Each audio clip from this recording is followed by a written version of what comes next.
Ladies and gentlemen, welcome to the At the Buzzer podcast, and let's take a moment to shine the bright lights on a specific Lakers guard. And that guard, through the dog days of the season, has produced a wonderful story with an even greater lesson attached. D'Angelo Russell, aka D-Lo, coined after the famous R&B artist, fell in love with the game early. He took off playing for Central High School in Louisville, Kentucky, where his talent was noticed all the way down south in Montverde Academy in Florida, where he won back-to-back national titles, played with Ben Simmons, and took the next step to stardom in committing to the Ohio State University. He was stupendous in his lone season as a Buckeye, posting averages of 19.3 points per game, 5 assists, 5.7 rebounds, leading Ohio State to a 24-11 regular season record and even an NCAA tournament bid. That was all fine and dandy, but we all knew what the next step was for Russell. The boyhood dream was coming true, and in a big way. D-Lo was being touted as a franchise changer, also a deviation from the explosive, athletic guard archetypes that seemingly ruled the NBA for decades. You know, the Roses, the Walls, the Wades of the world. Russell was rather smooth and exceptionally fluid, a guy that could score from all three levels, pass, and get to a bucket at any time off the bounce.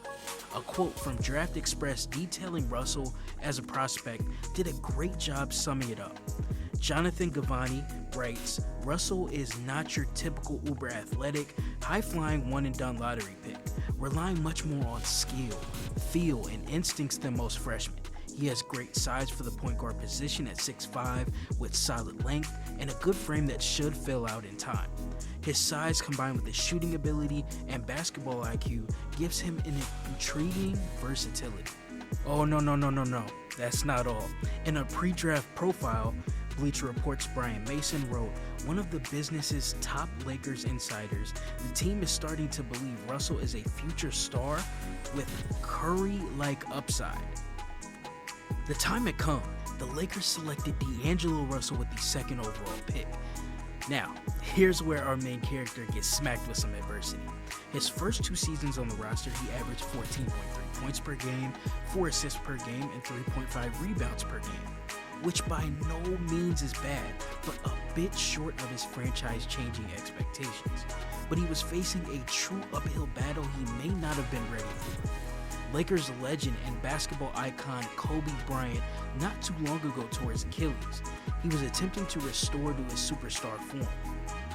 D-Lo was also tasked with coexisting with head coach Byron Scott, who inherited a beat-up roster with no real basketball identity and was quite literally coaching for his job.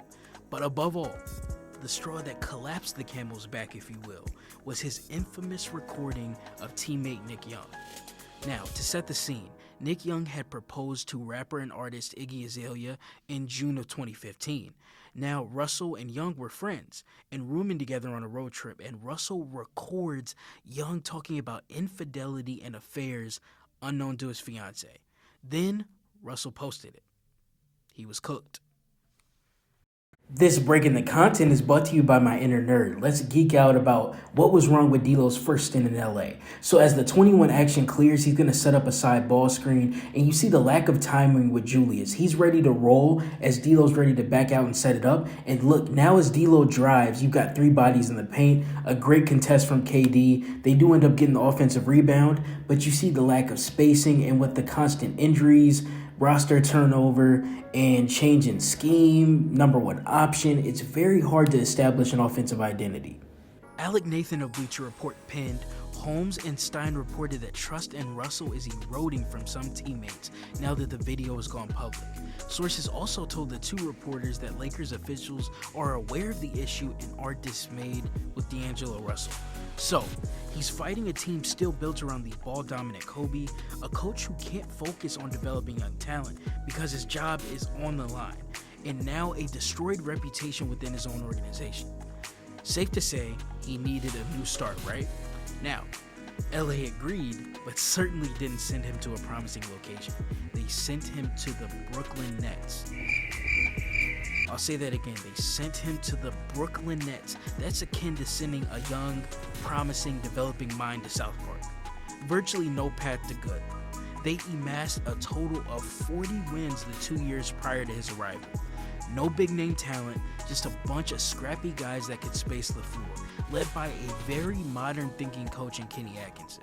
Russell's first season was electric, averaging 21.1 points per game, 7 assists, 3.9 rebounds, and leading the charge to a 42-40 season, Brooklyn's first winning season in half a decade, plus a playoff berth. He was even voted to be an all-star and second in most improved player. Your second ad, we're going to talk about D'Lo and the Brooklyn Nets and why that was so beneficial for him. So he's staring down the screener, making Ben think he's going to use the screen, and as he comes off, Allen delays his role to continue to make himself available in this tighter quarter situation. You see the quick hezzy from D'Lo, drops Embiid and makes him think a pocket pass is coming, and that frees him up for a floater. Their offense was so much better paced, more movement, more actions, and the spacing allowed D'Lo to do what he does well, play make at all levels. He was truly handed lemons and made lemonade. One of the most discouraging spots in the league turned to one of the most high energy and infectious. And why is this? D'Lo now had complete control of the offense, no competition for being the number one option, and an organization that most importantly believed in him. The now modern spacing and all the room to manipulate defenses in the pick and roll and hunting mismatches. All that was great, but unfortunately for D'Lo, KD decided to shake up the basketball world. Shortly after tearing his Achilles, he signed to the Brooklyn Nets, bringing Kyrie and DeAndre Jordan with him, subsequently shipping D'Lo off to the Golden State Warriors, which shouldn't be that bad, right? Wrong. First of all, stylistically, Russell was never a good fit for the Dubs. Golden State utilizes a motion offense predicated on screening and cutting off the ball. That's just not Russell's style or his game. He plays at his own pace, is often in the pick and roll, and that's just not something the Dubs do, even to this day. To make matters worse, Klay had just torn his ACL, Steph breaks his hand 5 games into the season and misses the rest of the year. So D'Lo is yet again in a position to brave an under-talented roster that doesn't fit his skill set. He's then shipped to Minnesota for a quick stint where he played some solid ball but didn't get much in the way of team success. In a complete full circle moment, last season he shipped back to LA. However, he finds himself in the doghouse.